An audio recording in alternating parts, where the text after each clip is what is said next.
Hi friends and welcome back to my channel. Today I thought I would talk about some of my 5-star predictions for 2023.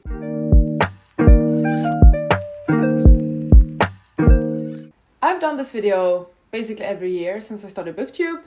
I talk about books I think I will give 5 stars, and then 1 year later I react to that video and see whether I was correct or not. I'm not certain if I will get to all of these books in 2023, but I do enjoy the process of making this list, and as previously I have divided these books into 3 different categories. We have anticipated 2023 releases, my own TBR, and backlist books, aka books that have already been released but I do not own. I don't think there's much for us to chat about. Let's just get into the books. Let's start by talking about my anticipated 2023 releases that I do think I will give 5 stars. 2023 is going to be a great year because we're having many books being released by authors I love, or continuations in duologies or series I really enjoyed. So that is very, very exciting. First book I want to mention is Yellowface by R.F. Kuang. We know R.F. Kuang, the author of The Poppy War, my favorite fantasy series. Also the author of Babel, which was extremely popular last year. And on the 25th of May, she is releasing Yellowface. This is her first non-fantasy book.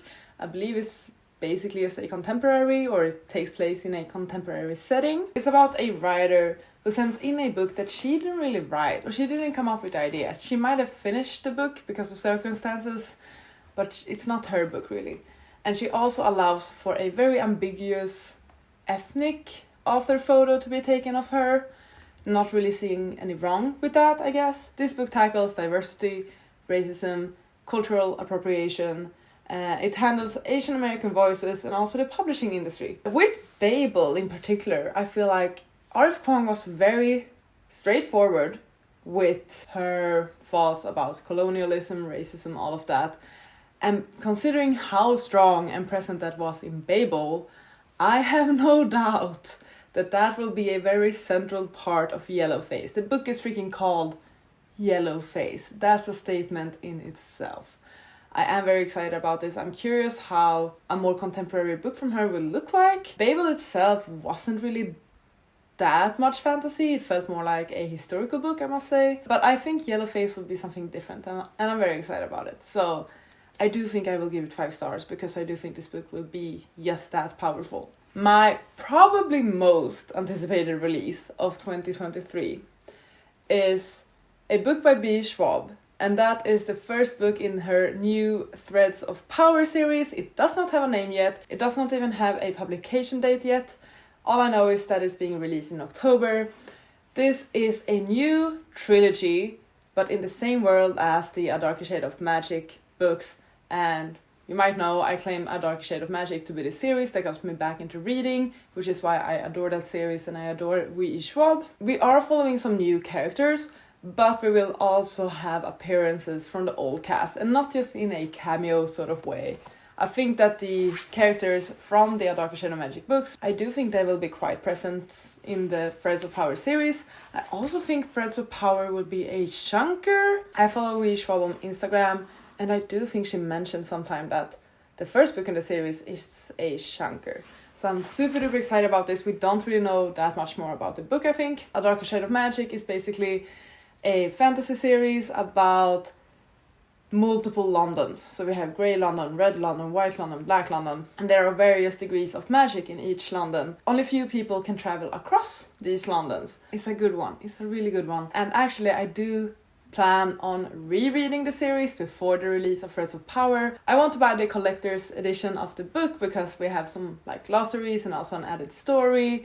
I am thinking about hosting a read-along for A Dark Shade of Magic in anticipation of Threads of Power. That would probably be during the summer. Let me know if you would like that idea. I don't know if anyone else has planned it. If you would like add some read-along before Threads of Power, please let me know. The next 2023 release is the sequel to She Who Became the Sun by Shelley Parker Chan. The series is called The Radiant Emperor, and the book is called He Who Drowned the World, which I personally think is an epic name. This one is being released on August 22nd. I don't know much about the sequel. It's about this girl who takes her brother's place in order to survive. She disguises herself as a boy, as a man. She becomes a scholar, and then she becomes a soldier. And things just escalate, and it's such a cool book in so many ways. I don't remember what to say about it, but it was freaking cool. The fourth book on my 2023 radar is another sequel. It's a sequel to the Iron Widow series. I don't remember if that series has any other name, but Iron Widow. And the book is called Heavenly Tyrant. Iron Widow is sort of like a mix between fantasy and sci-fi because it's a fantasy world, but with a lot of sci-fi elements. Basically, this is gonna sound freaking weird. I think they fight in giant robots against aliens. Sounds weird, is sort of weird. It's a story that's a retelling, or it's inspired by China's first empress, first and only empress. They fight in giant transforming robots, and the main character, Xiqian, the story starts out with her becoming like a concubine pilot because she wants to get revenge on a certain pilot. It turns out that she's quite strong, and she can manage these robots herself, which women aren't supposed to do, and this causes for a lot of mess and discrepancy in the world or in their empire. Final book on my 2023 radar, or amongst my 5-star predictions for 2023, we're gonna step away from fantasy and talk about a memoir, because Elliot Page is releasing Page Boy on the 6th of June. Elliot Page is a known actor, especially for the movie You Know. I haven't seen that movie. I haven't really seen his films, I think. But I did follow his coming out story because he recently came out, or recently a few years back, came out as trans. This is just his memoir about Hollywood, about coming out, about love, about friendship, acceptance, all of that. As we may know, I'm becoming a non-fiction memoir girl, so I'm very excited about this one. I think it will be a powerful read. I think it will be a very interesting read. And I tend to rate memoirs quite high. I do think that this will be a great and powerful read, actually. Those were my most anticipated 2023 5-star predictions. 2023 is gonna be a great year, and I'm gonna stay on top of my game and actually read these books this year and not wait with them. Let's now talk about my own TBR, books I already own that are on my shelf and that I think I could give 5 stars. I first only had 3 books on this list, and I found it to be quite sad that I was struggling to find 5-star predictions. But last night I had a look and I grabbed a couple of more books actually. And also, I forgot to make this disclaimer at the start of the video, but I'm trying to not repeat myself when I've done these videos before and I've looked at my own TBR. Obviously, many of those books that I haven't read yet, I still think could be 5 stars, but I don't want to mention that book again. You can just rewatch those old videos instead. So I always try to find new books on my shelves and in my backlist that I want to read. Quite a recent addition to my TBR is Red Rising by Pierce Brown. I always want to say Pierce Brosnan. This was a Christmas gift from Lorena. It's a sci-fi, and that's basically all I know about it. What I know is they live in sort of like a color-coded society. So people are like called reds or golds. I've heard great things about this series. Although I'm not 100% certain that this first book in the series will be 5-star, I'm fairly certain that I will enjoy the series and that at least one of the books in the series will be 5-star. I'm gonna go for it and say that this is a 5-star prediction. It is an adult sci-fi. I don't read that much sci-fi, and the sci-fi I have read hasn't always been my favorite type of sci-fi. I'm still trying to figure out what I enjoy when it comes to science fiction, but I've heard so many great things about this. Next up, we have Things My Son Needs to Know About the World by Fredrik Backman. My favorite author. I'm still working through his bibliography, all of his books, and this is one I haven't read. It's one of his first releases. It was released the same year as A Man Called Ove. It's basically like this handbook for dads or something.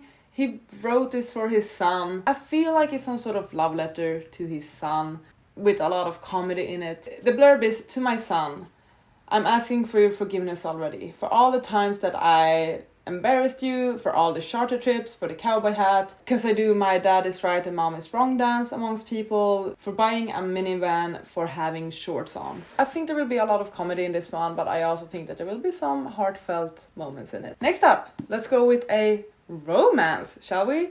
It's From Luca with Love by Mariana Zapata. I have not read anything by her yet, and she blew up last year or the year before on TikTok. This is a romance. And from what I understand, Mariana Zapata writes a lot of slow burn romances. This is about figure skaters. It's figure skating, it's a romance, it's slow burn. I've heard amazing things about this author and their books. So I'm gonna throw it out that I think this could be a 5-star read. Now for the books I randomly pulled out yesterday. Next 5-star prediction from my own TBR is Gideon the Ninth by Tamsin Muir. This is definitely a wild card because the thing with this book is it's a book that I first listened to as an audiobook. I think I got about 10% into the book and then I DNF'd it. But I did have this feeling inside of me that if I were to read the book physically, I would actually enjoy it more. Because sometimes I do struggle with listening to fantasies and sci-fis, especially long fantasies and sci-fis. And I think and hope that was the case with this book. I've seen so much hype about the series overall. I feel like this book has the potential of being a favorite. I think I could vibe with it, but I'm not certain. This is definitely a wild card. It's pitched as lesbian necromancers in space, and from what I remember there will be some sort of magical competition in it. I don't have that much to say about each book. It's more like a vibe, a feeling. Final book amongst my own TBR, the books I own, 5-star predictions. We have The Martian by Andy Weir. I still have not read anything by Andy Weir. I've heard great things about this book. I've seen the movie. I really enjoyed the movie. It's about a man who ends up alone on Mars and he needs to survive and he does what he can to survive. And if I understood correctly, it's sort of written like a diary format, or his logbook, his diary while he is away. And I've also heard that it's funny. And I'm starting to really appreciate funny books. And those are the books that I own. Now, let's have a quick chat about some backlist books or books I kind of wish to own, possibly. I'm mainly basing this on gut. First book I want to mention is, I'm gonna say this wrong, Thistlefoot by Jenna Rose Nethercott. I don't know anything about this book. I think it's inspired by like Baba Yaga or something, or some sort of mythological thing. I don't know anything about this book really. I think it's a mythical retelling. The cover is quite cool. And I know that Bella from Thrones of Pages really enjoyed this book. That's all I'm basing this off. Next up, we have a biography or autobiography. What's the difference? We have a non-fiction. This one is Last Train to Memphis by Peter Guralnick.